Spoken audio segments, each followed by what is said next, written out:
ikintu kiza gukurikira ibi bintu nuko exchanges nyinshi zigiye aya madolari akubiye aya mafaranga akubiye mu madolari no muri payi. Izi miliyoni 100 z'amadolari hakubiyemo n'amapayi. Ibi rero bizateza imbere exchanges nyinshi twakoreshaga cyangwa se twahuriragaho zifite aho zihuriye no guteza imbere payi ecosystem. Si ibyo gusa, ahubwo n'indi mishinga iremereye idafite uburyo n'ubushobozi bwo gushyirwa mu bikorwa kandi ari myiza kubera mikoro make, ariko nibamara kudepoza cyangwa se bagatanga ubusabe bwabo bakabona hari aho byagira ingaruka nziza ku buzima bw'abapioneers kandi bifite aho bihurira no guteza imbere Pi Network, nta gushidikanya iyi mishinga izabona inkunga kandi ibintu bigende neza. Ibi rero bizatuma nibyo bigiye gutuma Pi Network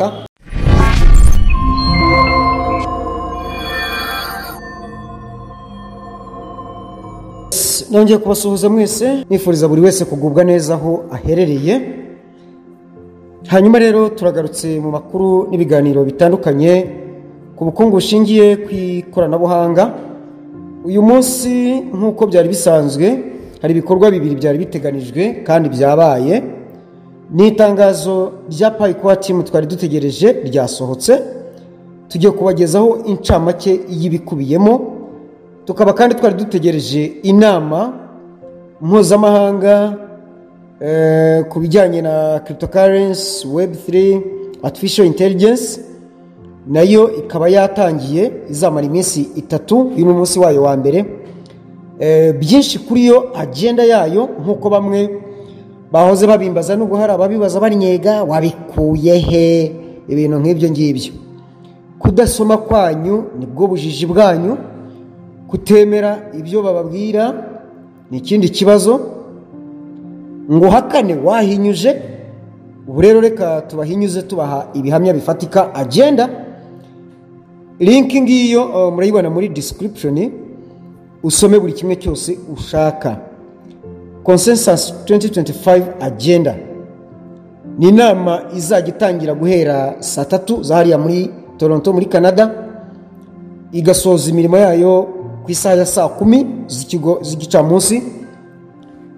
Hanyuma ibizajya bivamo tuzajya tubaha amakuru uko bwije nuko bukeye. Uyu munsi rero hibukwaga ku nshuro ya 10 cyangwa se izihizwaga ku nshuro ya 10 isabukuru y'imyaka 10 iyi nama itangiye, kuko yatangiye mu mwaka wa 2015 aho yitabiriwe n'abantu bagera kuri 500. Kuri inshuro ya 10 ikaba yitabiriwe n'abantu nibura barenga 15,000. Murumva namwe ikinyuranyo cy'abantu bari bayitabiriye bari muri iyo nama. Reka rero twigarukire ku itangazo rya Core Team yatangaje ku itariki 8, itubwira ko kuri izi tariki 14 izasohora umuzigo ukomeye cyangwa se amakuru akomeye. Kandi isezerano Pi Network ntabwo igibeshya, ibyo yadusezeranyije yabikoze, kandi ibyo yakoze igiye kugira ingaruka nziza nk'uko tubibona mu makuru. Aya makuru tugiye kubagezaho incamake yayo, naho uburyo burambuye ni mu kiganiro gikurikira iki ngiki.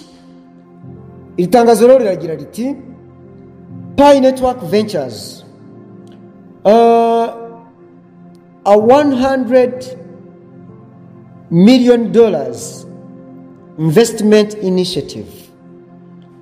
Ni ibikorwa bitandukanye bya Pi Network bigiye kwitabwaho cyangwa se gushyirwa mu bikorwa bitewe inkunga na Pi Network ubwayo muri gahunda yayo yitwa Pi Network Ventures, izashorwamo miliyoni 100 z'amadolari muri uwo mushinga. Reka mbasomere incamake y'iri tangazo y'ibikubiye y'ubutumwa bukubiye muri iri tangazo. Nkuko mbibabwiye ku buryo burambuye tuzabibagezaho mu kiganiro gikurikira iki ngiki. Amakuru rero y'uyu mushinga cyangwa se y'iri tangazo ni amakuru avuga ko Pi Network Ventures yatangije gahunda nshya ifite agaciro ka miliyoni 100 z'amadolari y'Amerika. Ifite intego yo gushora imari mu mishinga n'amasosiyete azamura imikoreshereze no gukwirakwiza ikoranabuhanga rya Pi Network. Iyi gahunda izita ku mishinga y'ubwoko bwinshi ikomeye ku guhanga udushya no guteza imbere urwego rwa Pi Network. Iyi ntambwe ni ingenzi mu rugendo rwa Pi Network, ikazafasha mu kubyaza umusaruro ibihembo bizajya bitangwa bya Pi Network mu guhuza n'andi masoko. Abakoresha Pi Network barashishikarizwa kugera ku rubuga rwabo kugira ngo basobanukirwe n'ibikenewe kugira ngo batangire ubusabe. Kuvuga ngo nimugera mu itangazo hariya murabona ahanditse read more, ego nkuko mwabibonye aho ngaho nimuhagera murasoma itangazo ku buryo burambuye. Niyo mpamvu nababwiraga yuko byinshi tuzabibaramburira mu kiganiro gikurikira iki ngiki. Iyi ngiyi yari incamake isobanura uriya mushinga. Read more ni mu buryo bw'ibumoso naho mu buryo bw'ibumoso ubona website rero niho ujya ukabona ibyo usabwa kugira ngo nawe niba wiyumvamo impano yo gukora ibyo basaba nawe uba wasaba. Iyo wafunguye barakubwira bati Pi Network Ventures investing in scalable innovation across industries. Ni wa mushinga nyine uzashora mu bikorwa bitandukanye bijyanye no kwagura imikoreshereze n'imikorere ya Pi Network mu guhanga udushya mu bice bitandukanye cyangwa se mu nganda nyinshi. Aha rero niho uza gusanga ubusabe $100 million, miliyoni 100 z'amadolari in investments to power the Pi ecosystem, mu gushyigikira mu ishoramari ry'ibintu bitandukanye mu gushyigikira ecosystem ya Pi Network. Ukareba intego zayo tuzabibagezaho mu buryo burambuye mu kiganiro gikurikira iki ngiki. Yari incamake y'ibikubiye cyangwa se ibyatangajwe muri iri tangazo rya Pi Network nk'uko bari babidusezeranije. Ariko dusesenguyeho gato turebe niki kiza gukurikira ibi bintu. Ikintu kiza gukurikira ibi bintu nuko exchanges nyinshi zigiye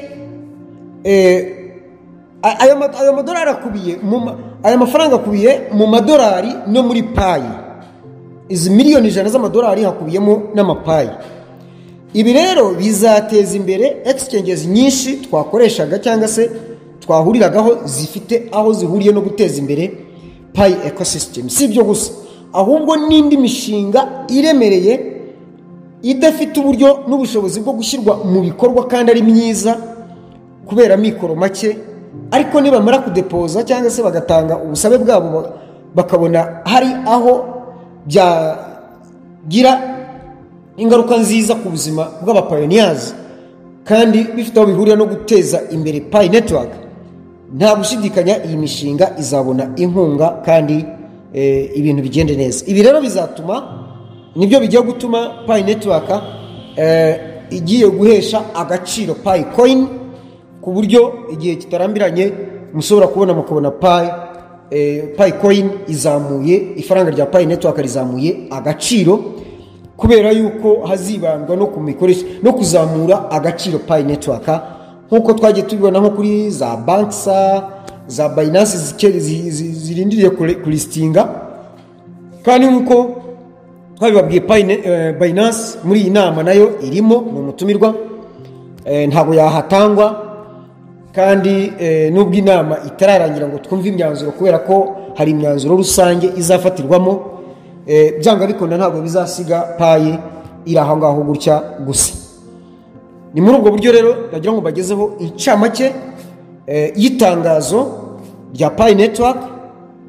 Tukaba mu kiganiro gikurikira tuzaba kugezaho uburyo burambuye, ariko nanone tukabagezaho agenda cyangwa se gahunda y'imigendekere y'inama iri mu kubera hariya i Toronto muri Canada, muri University of Toronto Entrepreneurship.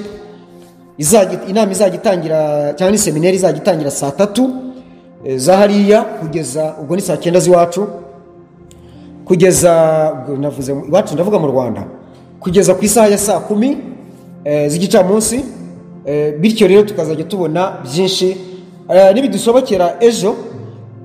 Dushobora kubagezaho na link abashobora kubikurikirana live bashobora kubikurikirana biramutse bikunze.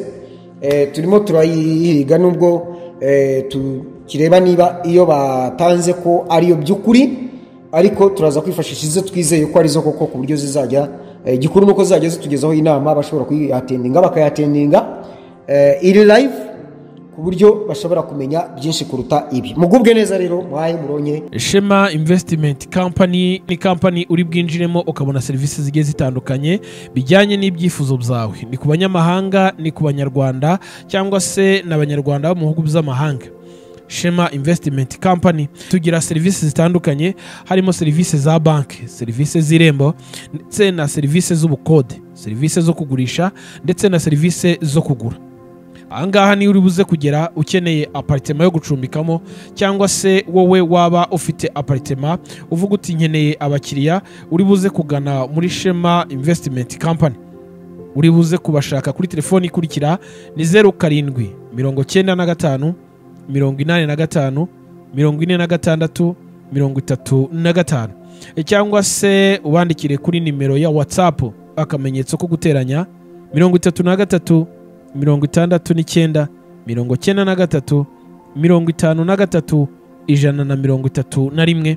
Hanyuma muri Shema Investment Company tuguhe serivisi igendanye n'icyifuzo cyawe.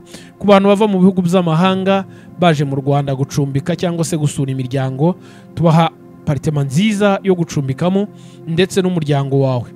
Tubaha ibyumba byiza byo kuruhukiramo, kandi harimo ibitanda bigendanye naho isi iri kwerekeza ndetse bigufasha kuruhuka neza.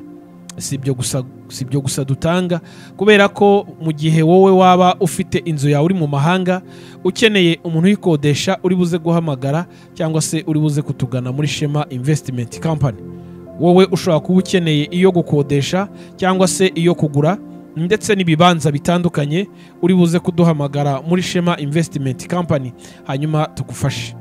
Kutugana muri Shema Investment ni ugutekereza neza, kuko nibyo biri buze kuguha umutekano wizewe ku bikoresho byawe, ku nzu yawe, aho kuruhukira ndetse naho umuryango wawe ushobora guturiza.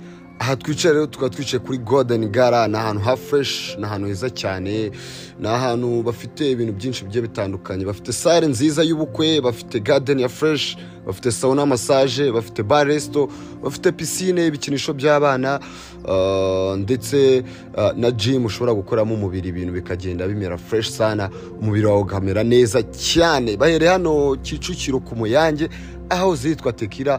Uhageze neza ushobora guhamagara nimero 0788 58 99 39.